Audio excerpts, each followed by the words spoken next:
ಅವ್ರಿಗಂತೂ back to back ಮುಜುಗರ ಆಗ್ತಾ ಇರೋದ್ರಲ್ಲಿ ಎರಡು ಮಾತಿಲ್ಲ, ಅನುಮಾನನೇ ಇಲ್ಲ.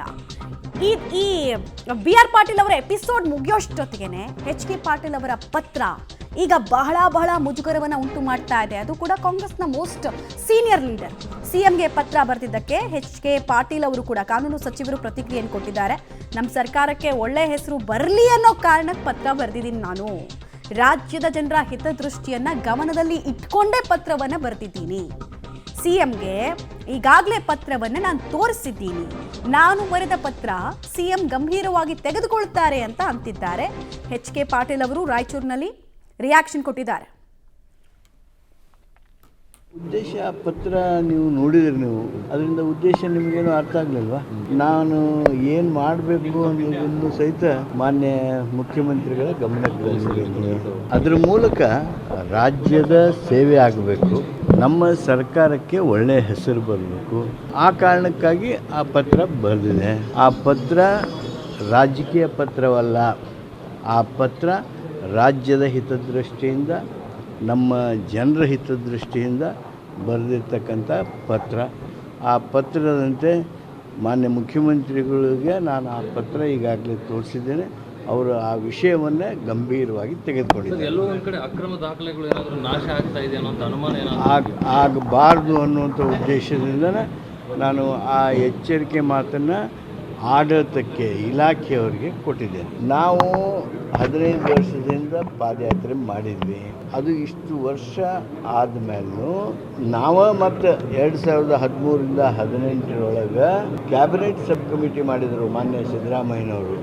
ಕ್ಯಾಬಿನೆಟ್ ಸಬ್ ಕಮಿಟಿಯೊಳಗೆ ಹಾನಿ ಯಾವ ಪ್ರಮಾಣದ್ದು ಲೋಕಾಯುಕ್ತರು ಏನು ಮಾಡಿದ್ರಲ್ಲ ಅದು ಅಲ್ಲದೆ ಅದರ ಮುಂದಿನ ಅವಧಿಯೊಳಗೆ ಹಾನಿ ಯಾವ ಪ್ರಮಾಣದ್ದು ಅನ್ನೋದನ್ನು ಸಹಿತ ದಾಖಲೆ ಆಗಿದ್ದರೆ ಅದರೊಳಗೆ 7% ಮಾತ್ರ ಇವತ್ತು ತನಿಖೆ ಆಗಿವೆ. ಅದರಲ್ಲಿ 2% ಮಾತ್ರ 7%ಒಳಗೆ 2%, ಅಂದರೆ ಟೋಟಲ್ ಇದರೊಳಗೆ 0.2% ಮಾತ್ರ ಇವತ್ತು ತೀರ್ಪುಗಳು ಬಂದಿವೆ. ಆ ಹಿನ್ನೆಲೆಯೊಳಗೆ ಇದಕ್ಕೆ ತಾರ್ಕಿಕ ಅಂತ್ಯ ಕೊಡಬೇಕಲ್ಲ. ಸರ್ಕಾರದ ಹಣ, ನಮ್ಮ ರಾಜ್ಯದ ಹಣ 1,40,000. ಎಚ್ ಕೆ ಪಾಟೀಲ್ ಅವರು ಕೊಡ್ತಾ ಇರುವಂತಹ ರಿಯಾಕ್ಷನ್ ಗಮನಿಸ್ತಾ ಇದ್ರೆ, ಪಾದಯಾತ್ರೆ ಮಾಡಿ ಅಧಿಕಾರಕ್ಕೆ ಬಂದ್ರಿ, ಅಧಿಕಾರಕ್ಕೆ ಬಂದ ಮೇಲೆ ಏನು ಮಾಡಬೇಕಾಗಿತ್ತು ಅದನ್ನು ಮರ್ತು ಹೋದ್ರಿ, ಹೀಗಾಗಿ ನಾನು ನೆನಪಿಸ್ಕೊಡ್ತಾ ಇದ್ದೀನಿ ಅನ್ನೋ ರೀತಿ ಕಿವಿ ಹಿಂಡೋ ರೀತಿನಲ್ಲಿ ಅವರ ಪ್ರತಿಕ್ರಿಯೆ ಕಾಣಿಸ್ತಾ ಇದೆ ನಮಗೆ. ಸೊ ನಾವು ಹೇಳ್ತಾ ಇದ್ವಿ ನಿಮಗೆ, ಸಹಜವಾಗಿ ರಾಜ್ಯ ಸರ್ಕಾರಕ್ಕೆ ಇದೊಂದು ಮುಖಭಂಗ. ಇಷ್ಟು ದಿನ ಏನಾಗ್ತಿತ್ತು ಅಂದರೆ ವಿಪಕ್ಷಗಳೇನಾದರೂ ಆರೋಪ ಮಾಡಿದ್ರೆ ಅವ್ರನ್ನ ದೊಡ್ಡ ಧ್ವನಿಯಲ್ಲಿ ಮಾತಾಡ್ಬಿಟ್ಟು ಬಾಯಿ ಮುಚ್ಚಿಸೋ ಕೆಲಸವನ್ನೇ ಕಾಂಗ್ರೆಸ್ ನಾಯಕರು ಮಾಡ್ತಾ ಇದ್ರು. ಈಗ ಕಾಂಗ್ರೆಸ್ ಸರ್ಕಾರದ ವಿರುದ್ಧನೇ ಅವರದ್ದೇ ಕ್ಯಾಬಿನೆಟ್ನ ಸಂಪುಟದ ಸಹೋದ್ಯೋಗಿಗಳು ಮಾತಾಡ್ತಾ ಇರೋದ್ರಿಂದ ಈ ಮುಜುಗರಿಂದ ಹೊರಬರೋದಕ್ಕೆ ಏನು ದಾರಿಯನ್ನು ಕಂಡು ಹಿಡಿತಾರೆ ಅನ್ನೋದು ಒಂದು ಪ್ರಶ್ನೆ. ಡೀಟೇಲ್ಸ್ ಕೊಡ್ತಾರೆ, ನೇರ ಸಂಪರ್ಕದಲ್ಲಿ ಜಾಯ್ನ್ ಆಗ್ತಾ ಇದ್ದಾರೆ ಸುಕೇಶ್.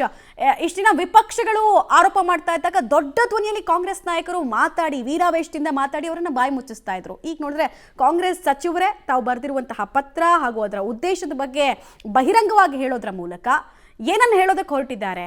ಈ ಪತ್ರ ಇನ್ಯಾವ ರೀತಿ ಟ್ವಿಸ್ಟ್ ಅಂಡ್ ಟರ್ನ್ ಅನ್ನು ಕೊಡ್ಬೋದು ಹಾಗಾದ್ರೆ ಮುಂದೆ ಅನ್ನೋದು ಪ್ರಶ್ನೆ. ಖಂಡಿತ, ಯಾಕಂದ್ರೆ ಸರ್ಕಾರದ ಮಟ್ಟದಲ್ಲಿ ಈಗಾಗಲೇ ಇಂಥ ವಿಚಾರಗಳನ್ನು ತೀರ್ಮಾನ ಆಗಬೇಕಾಗಿತ್ತು. ಯಾಕಂದ್ರೆ ಗಣಿ ಹಗರಣ ಅನ್ನೋದು ನಿನ್ನೆ ಮನೆಯ ವಿಚಾರ ಅಲ್ಲ.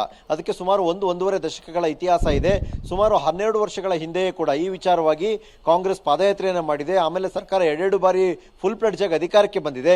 ಇಷ್ಟೆಲ್ಲ ಮಾಡಿದ್ರು ಕೂಡ ಜನರಿಗೆ ಕೊಟ್ಟ ಭರವಸೆಯಂತೆ ಅಥವಾ ಪಕ್ಷದ ಘೋಷಣೆ ಮಾಡಿದ ರೀತಿಯಲ್ಲಿ ಅಥವಾ ತಮ್ಮ ಮ್ಯಾನಿಫೆಸ್ಟೋದಲ್ಲಿ ಹೇಳಿದ ರೀತಿಯಲ್ಲಿ ಅಷ್ಟು ದೊಡ್ಡ ಹಗರಣವನ್ನ ಒಂದು ತಾರ್ಕಿಕ ಅಂತ್ಯಕ್ಕೆ ತೆಗೆದುಕೊಂಡು ಹೋಗುವಂಥದ್ದು, ತಪ್ಪು ಮಾಡಿದವರಿಗೆ ಶಿಕ್ಷೆ ಕೊಡಿಸುವಂಥದ್ದು ಅಥವಾ ಸರ್ಕಾರದ ಬೊಕ್ಕಸಕ್ಕೆ ಆಗಿರುವಂತಹ ನಷ್ಟವನ್ನು ಭರಿಸುವಂಥದ್ದು, ವಸೂಲಿ ಮಾಡುವಂಥದ್ದು, ಇವೆಲ್ಲ ವಿಚಾರದಲ್ಲಿ ಯಾವೊಂದು ಸ್ಪಷ್ಟತೆ ಇದ್ದಂತೆ ಕಾಣಿಸ್ತಾ ಇಲ್ಲ ಸಿಎಂ ಸಿದ್ದರಾಮಯ್ಯ ನೇತೃತ್ವದ ಸರ್ಕಾರಕ್ಕೆ. ಯಾಕಂದ್ರೆ ಆಡಿದ್ದೊಂದು ಮಾಡಿದ್ದೊಂದು ಅನ್ನುವಂಥ ರೀತಿಯಲ್ಲಿ ಆಗಬಹುದು ಅನ್ನುವಂಥ ಲೆಕ್ಕಾಚಾರದಲ್ಲಿ ಬಹುಶಃ ಹಿರಿಯ ಸಚಿವರು ಕೂಡ ಆಗಿರ್ತಕ್ಕಂಥ ಕಾನೂನು ಸಚಿವ ಎಚ್ ಕೆ ಪಾಟೀಲ್ ಅವರು ಪತ್ರವನ್ನು ಬರೆದಂತೆ ಕಾಣಿಸಿದೆ. 7 ಪುಟಗಳ ಬಹಿರಂಗ ಪತ್ರ ಸಹಜವಾಗಿ ಸರ್ಕಾರ ಮತ್ತು ಮುಖ್ಯಮಂತ್ರಿಗಳ ಪಾಲಿಗೆ ಒಂದು ರೀತಿಯ ಮುಜುಗರವನ್ನು ತಂದಿಡುವಂಥ ವಿಚಾರ. ಅಂದ್ರೆ ತಾವು 12 ವರ್ಷಗಳ ಹಿಂದೆ ಕೊಟ್ಟಂತ ಮಾತಿಗೆ, ಅವತ್ತು ಆಡಿದಂಥ ಮಾತುಗಳಿಗೆ ಕಟಿಬದ್ಧರಾಗಿ ನಾವು ಇಲ್ಲೂ ಆಗರೆ, ನುಡಿದಂತೆ ನಡೆಯುವ ಸರ್ಕಾರದಲ್ಲಿ ನುಡಿದಂತೆ ನಾವು ನಡೆದಿಲ್ವೂ ಆಗರೆ ಅನ್ನುವಂಥ ಪ್ರಶ್ನೆಯನ್ನು ಮಾಡಿಕೊಳ್ಳುವಂಥ ರೀತಿಯಲ್ಲಿದೆ ಈ ಒಂದು ಪತ್ರ.